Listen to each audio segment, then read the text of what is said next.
Well, tonight we have a bit of an odd story out of Lincoln County.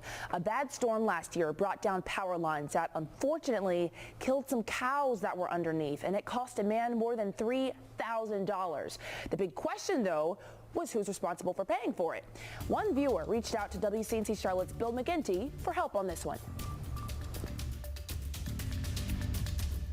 Yeah, most definitely. This is really an odd story, but the basis of it is really just a very simple insurance claim. It was a stormy day. The date, October 29th, 2020.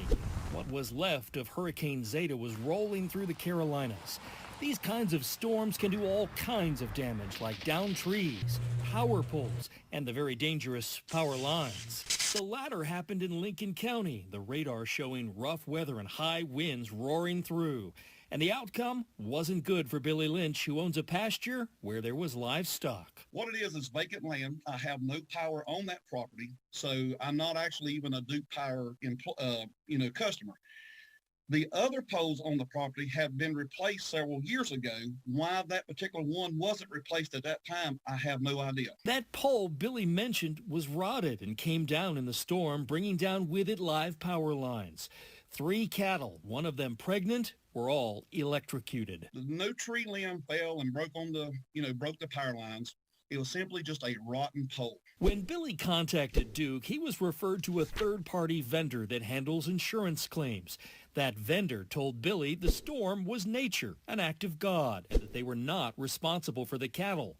Billy saw it differently. I don't see where it was my responsibility that their pole fell and electrocuted my cattle when neither one of us had anything to do with, trees falling on it. Billy just wanted the insurance vendor to take another look at this case and see that weather really wasn't the only culprit here. It needed to include the rotted pole.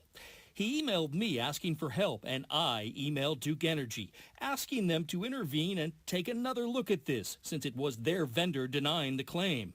Duke immediately stepped up, investigated, and brought about a quick solution. We were happy to have the opportunity to look into this issue further and ultimately make it right with the customer. Duke Energy then contacted Billy to let him know they would make good on his loss. The cattle were worth $3,500. We come up with a settlement that was, for both of us, and it's done.